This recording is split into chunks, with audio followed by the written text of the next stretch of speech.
So with this video we want to look at parallel circuits. A parallel circuit, it allows multiple pathways for current to flow. Multiple pathways for current flow. Essentially it's just multiple series circuits all running off of the same voltage source. So if I go back, take a basic 2-cell battery here, and we'll put a resistor in it, maybe a light bulb, and we'll say that's a 5 ohm resistor there, similar to what we used in the lab there. And when it's a parallel circuit, we'll simply add on to it another pathway with another resistor. Keep it simple right now.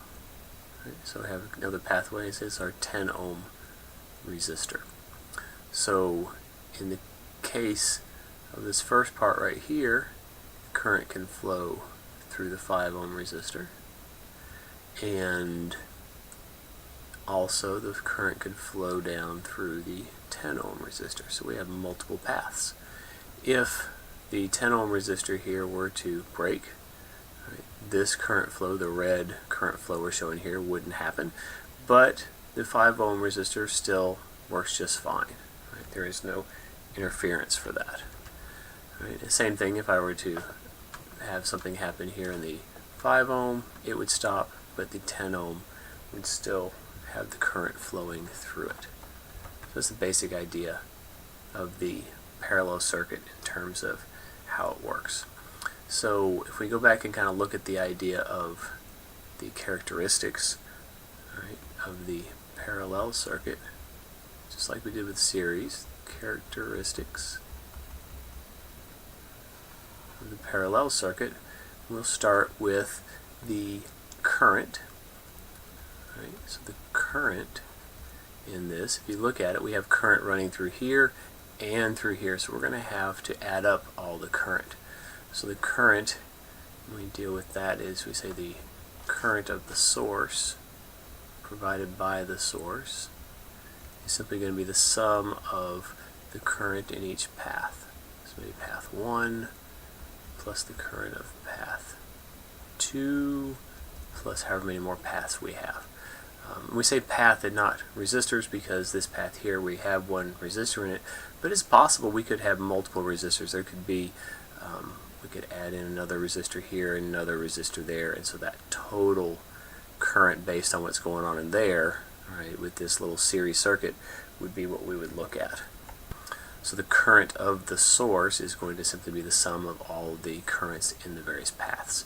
So if we look at the information from the lab, went through and found in this 10 ohm resistor that there was a current of 1.8 amperes flowing through it, and in this 5 ohm resistor we had a current of 3.6 amperes, which, if you remember, was exactly the same as what we had when we had the 5 ohm by itself and when we had the 10 ohm by itself in part 2.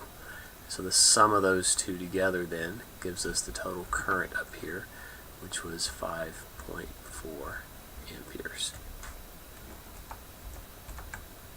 5.4 amperes, like that. Alright, so that's kind of the idea of the current in here. Next, we want to look at the voltage. Alright, and with the voltage, essentially the source voltage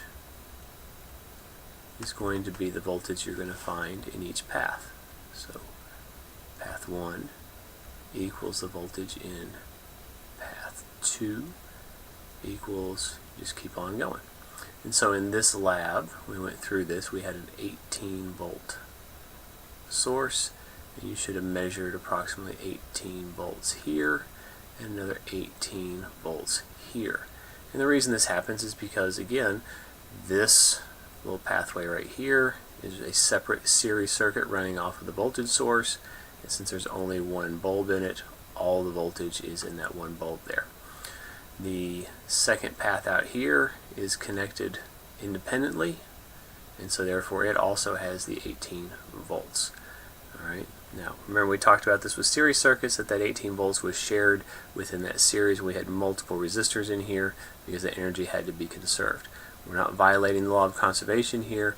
We're just running more electrical energy through in multiple paths, which is why if you notice here we have all this extra current. We have 5.4 amperes, whereas in our series circuit we only had 1.2 amperes with these same exact bulbs in there. So again, the voltage on each path is going to be the same as the voltage in the source. And last, we look at the resistance in the circuit, and the resistance, total resistance, is going to be less. The total resistance is going to be less than the resistors that you have in here. It'll actually be less than the least resistor. Okay, so in this case we have a 5 ohm resistor here, so our total resistance is going to be less than that one. And this is true because there are multiple pathways. Since there's more places for the charge to flow, there's going to be less resistance overall. It's similar to having multiple hallways in our school.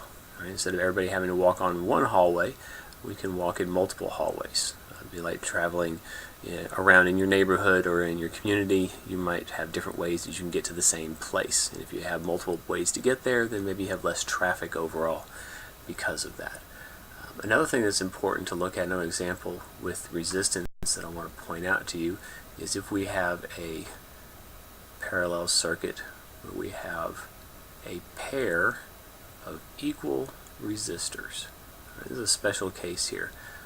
So say I have a 10 ohm resistor here and a 10 ohm resistor here, and I want to know what the total resistance would be.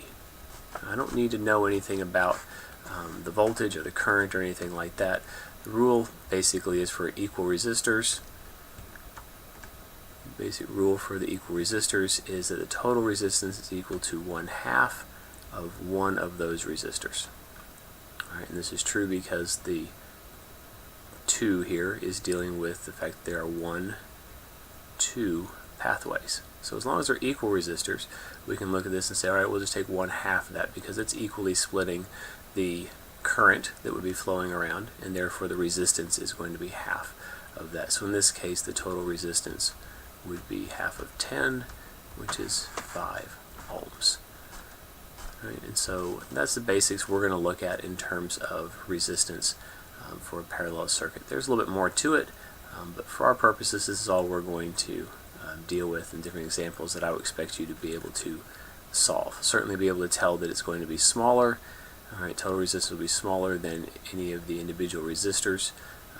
Your voltage source is going to be equal to the voltage on each path, and the current you have through the source here is going to be basically the sum of all the currents running through all the various series pathways that you have in the parallel circuit.